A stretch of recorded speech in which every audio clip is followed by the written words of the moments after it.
भारत, ज्ञान की धरती। और इसी धरती पर खड़ा था एक ऐसा चमत्कार जिसे दुनिया शिक्षा का देवालय कहती थी, नालंदा। एक नाम जिसमें आज भी इतिहास की सांसें कैद है। लेकिन इस महान विश्वविद्यालय के अंदर एक ऐसा रहस्य दफन है जो आज तक पूरी दुनिया नहीं समझ पाई। नालंदा की स्थापना 1600 साल पहले, भारत के स्वर्ण 1600 साल पहले, भारत के स्वर्ण युग में एक ऐसी जगह बनी जहां ज्ञान नदियों की तरह बहता था। 10,000 छात्र, 2,000 से ज्यादा आचार्य और हर घर एक क्लासरूम। ये सिर्फ एक विश्वविद्यालय नहीं था, यह एक पूरा शहर था, विज्ञान का, दर्शन का, अध्यात्म का। नालंदा की अद्भुत दुनिया, नालंदा की लाइब्रेरी, धर्मगंज, दुनिया की सबसे विशाल लाइब्रेरी, 3 मंजिला इमारत, लाखों किताबें और 9 मंजिला पुस्तकालय जिसमें ब्रह्मांड के रहस्यों तक की पांडुलिपियां थीं। पढ़ने वाले इतने गहरे डूब जाते कि समय का पता ही नहीं चलता। विदेशी यात्रियों की नजर चीन से आए यात्री वेनसांग ने लिखा, नालंदा में ज्ञान हवा में घुला हुआ है। वह हैरान था, छात्रों की अनुशासन, साधना और बुद्धिमत्ता देखकर। रहस्य की शुरुआत। लेकिन जितनी बड़ी ये संस्था थी, उतना ही बड़ा था इससे जुड़ा रहस्य।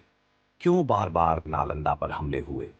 क्यों कोई इसकी रोशनी बुझाना चाहता था? क्या ज्ञान ही किसी की नजर में दुश्मन बन गया था?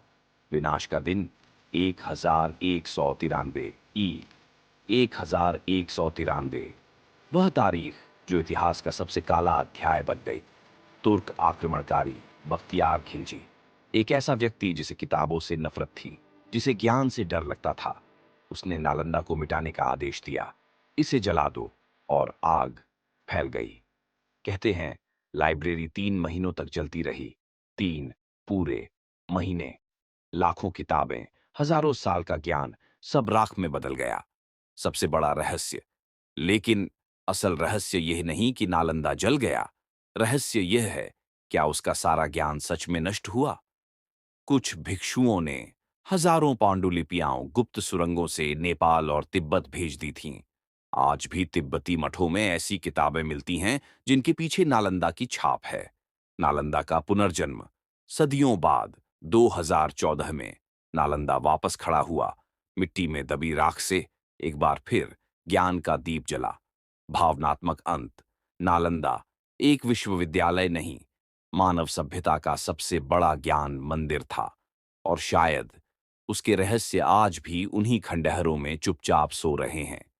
नालंदा मिटा नहीं, नालंदा अमर है, हमेशा के लिए। 12वीं शताब्दी में एक हमले में बख्तियार खिलजी ने नालंदा को जला दिया और माना जाता है कि इसकी लाइब्रेरी 3 महीने तक जलती रही और ज्ञान का वो खजाना जो संभाल कर रखा गया था, धुएं में खो गया। उस वक्त जब नालंदा कई बुलंदियों को छू रही थी, वो एक महाविहार यानी विशाल बौद्ध मठ का हिस्सा थी, जिसके खंडहर आज भी 57 एकड़ में फैले इस साइट में नजर आते हैं।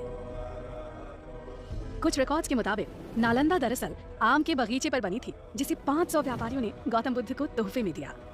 पर आर्कियोलॉजी के हिसाब से नालंदा को 5th सेंचुरी बीसी में गुप्त काल में बनाया गया था।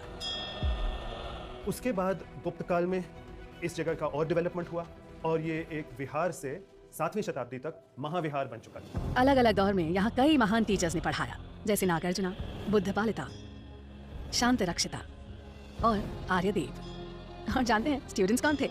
चाइनीज ट्रैवलर ह्यूंग सांग जैसे कई लोग जो दुनिया भर से यहाँ खींचे चले आते थे। यहाँ पर पूरे विश्व से, चीन से, म्यांमार से, श्रीलंका से अनेक प्रांतों के लोग इस जगह पर शिक्षा ग्रहण करने के लिए आया करते थे, इस महाविहार में। लेकिन इस सब के बावजूद नालंदा वक्त की मार को नहीं झेल पाई। इसीलिए डॉक्टर अब्दुल कलाम की पहल से नालंदा ने एक मॉडर्न इंटरनेशनल यूनिवर्सिटी के रूप में फिर से जन्म लिया। नालंदा जैसी यूनिवर्सिटी इस बात का सबूत है कि भारत का ज्ञान सदियों से दुनिया को रोशन कर रहा है। हम उम्मीद करते हैं कि वक्त एक बार फिर करवट लेगा